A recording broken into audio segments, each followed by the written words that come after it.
What's up guys, this is the host No Holding Back, Chris in Yellow. It is now October, meaning the spooky season is here, and that means Halloween is near. Today I'm going to be talking about the most iconic horror villains in horror history, the ones that have been giving us nightmares for years since we were kids. Today we have Annalisa back on the podcast to help give her insight on some of these characters, so thank you so much for coming back.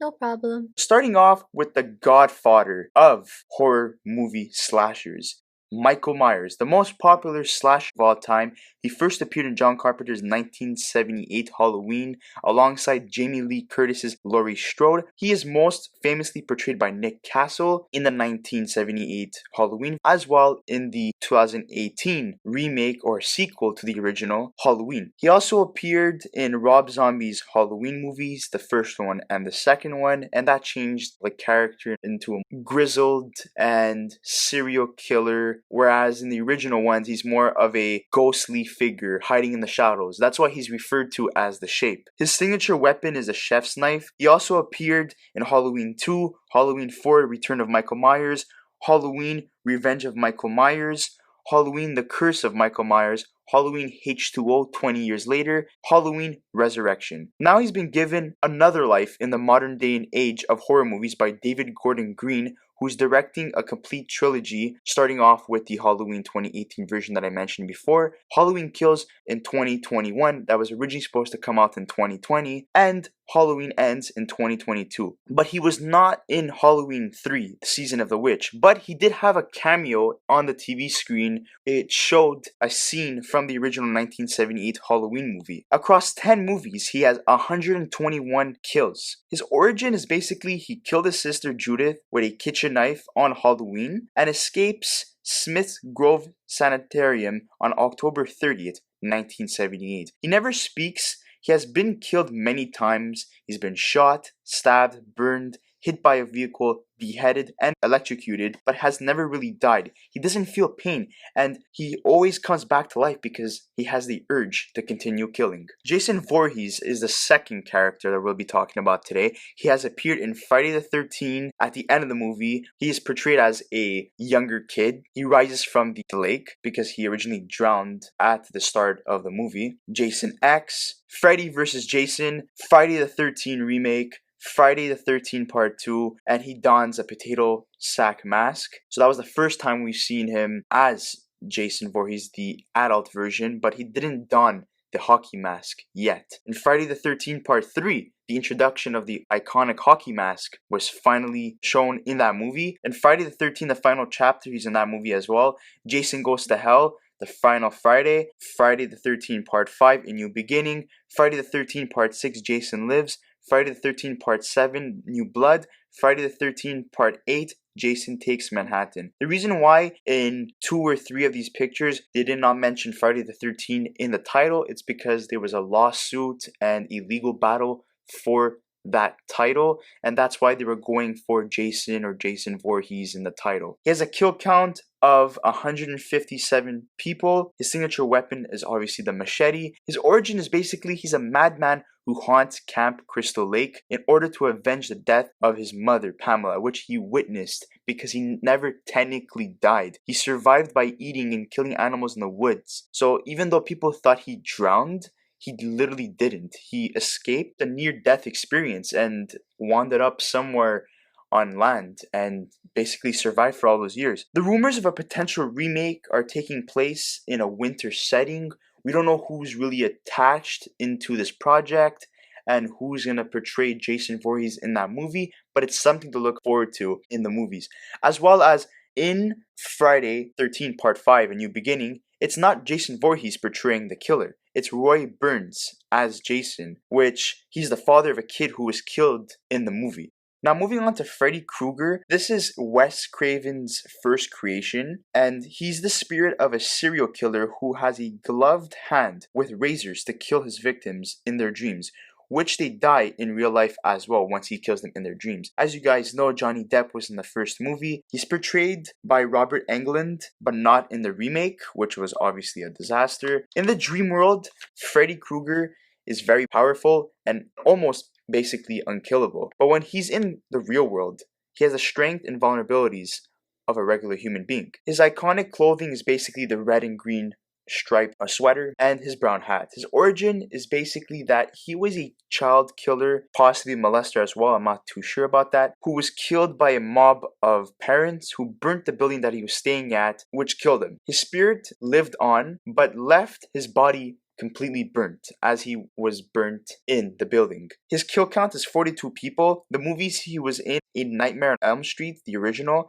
Friday vs. Jason, Wes Craven's New Nightmare, A Nightmare on Elm Street 3, Dream Warriors, A Nightmare on Elm Street 2, Freddy Krueger's Revenge, Freddy's Dead, The Final Nightmare, A Nightmare on Elm Street 5, The Dream Child, A Nightmare on Elm Street 4, The Dream Master, A Nightmare on Elm Street Remake, and Wes Craven's estate is listening to TV shows and movie ideas for a potential reboot. And the reason why it's not him is because unfortunately he passed away, so it's his family that's in charge on making a decision whether or not they want Freddy Krueger to appear in a television series or in a movie. So we'll see what happens in the upcoming months or years. Now moving on to Ghostface. This is Wes Craven's second creation alongside Kevin Williamson, who helped him create this character. He's basically a serial killer identity adopted by many characters in the Scream franchise. When he kills people, he's always mute, but only speaks over the phone to potential victims. And the voice is actually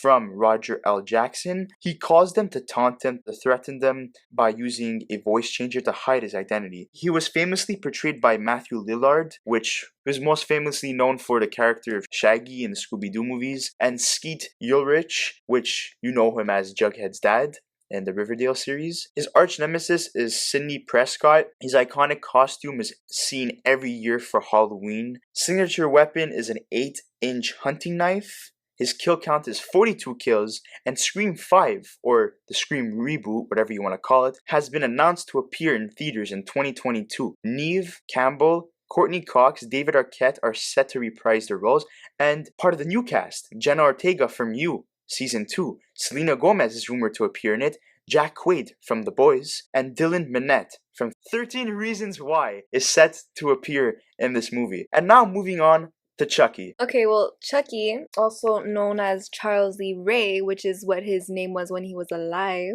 he is a notorious serial killer that used like a voodoo ritual in order to transfer his soul into a doll's body. The doll that he took over was the Good Guy doll, which is basically just a toy for kids.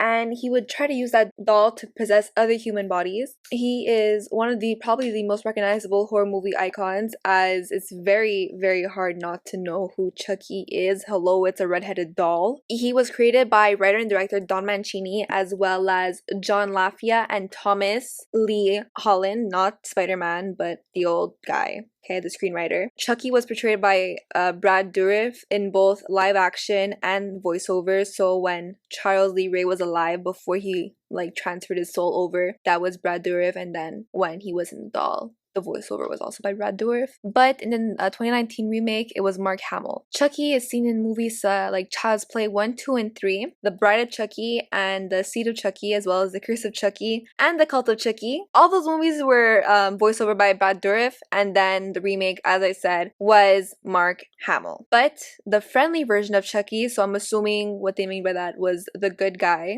you know, the actual doll, that was voiced over by Eden Gross. And Chucky, with all those movies, had 47 kills. Just to add on to what you're saying, that he's set to appear in a television series in 2021 as well. Pennywise is it. He was created by Stephen King and was first seen in the novel 1968. He is an ancient cosmic evil that is from the microverse, as some of the kids in the book call it, and he preys and kills on the children of Derry. And the reason why he stays in Derry and doesn't really go anywhere else is because he came from an asteroid impact and landed in what is now known as Derry. When he first came, he preyed on indigenous people, and then as the colonizers came and all that, the town turned to Derry, and then he started preying on the children of Derry. He comes back every 27 years or so that's why not many people look into it, because he stays dormant for 27 years. This cosmic evil shapeshifts, manipulates reality, and like I said, goes unnoticed by adults, as they don't really see him as a threat. He's a little clown. He was originally portrayed by Tim Curry in both the 1990 miniseries and the 1998 television series. And then more recently in 2017, he was portrayed by Bill Skarsgård in both It 1 and then It Chapter 2. In the book, It claims his real name is Robert Gray, and many people believe that he is a male, as his most known character is Pennywise the Dancing Clown. And the reason why Stephen King wanted a clown portrayed as an evil, he said in a 2013 interview that many kids did not like clowns, and I can vouch for that. I hate clowns. So yeah, as I said, like, many of the kids thought that Pennywise, is a male because, like I said, he's a clown. But towards the end of the book, they realize that it's actually probably a female, as it's one of his true forms is a spider that lays eggs, and no male that I know lays eggs.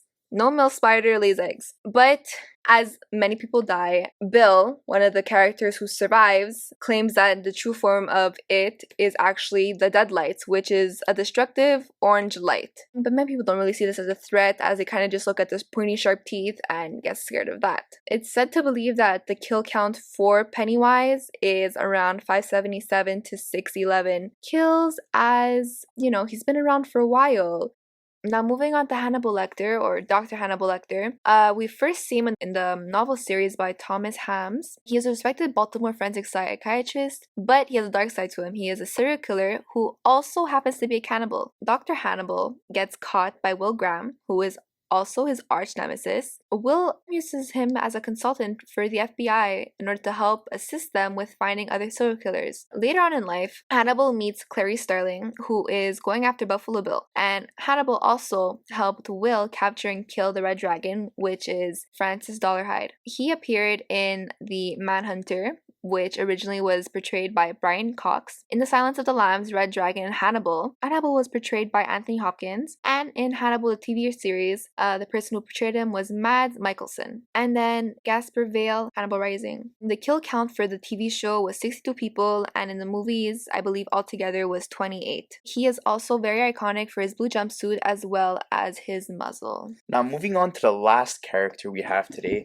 Leatherface. He was created by Kim Henkel and Toby Hooper. He appears in the Texas Chainsaw Massacre series. He's portrayed as a cannibalistic, mentally unstable mass murderer who he and his family lure in travelers to their home, where they murder, cook, and eat their victims. He squeals and doesn't speak and mostly grunts. His signature weapon is the chainsaw. He's iconic for his human flesh masks to cover his deformed face. His name changed a couple of times throughout the movies. In the Texas Chainsaw Massacre 2, his name is Bubba Sawyer. In 2003, the remake, his name is Thomas Brown Hewitt. In Texas Chainsaw 3D, his name is Jed Sawyer. The movies he was in was the Texas Chainsaw Massacre in 1974, portrayed by Gunnar Hansen. 2003 remake, he was portrayed by Andrew Beniarski. And in the Texas Massacre, The Beginning, Sam Strike portrayed the character in Leatherface, Dan Yeager portrayed the character in Texas Chainsaw 3D, and Bill Johnson portrayed the character in Texas Chainsaw Massacre 2, and R.A. Mihailoff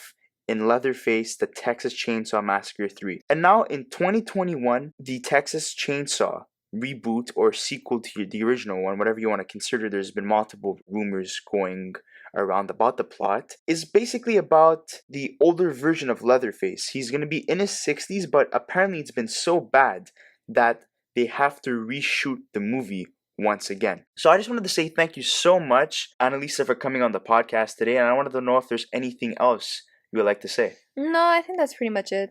Perfect. Well, I just wanted to say thank you so much to the viewers once again. Don't forget to like, don't forget to subscribe. And if there's anything of your liking related to this video or anything else, and make sure to go check out other content. Thank you so much, guys. Have a good one.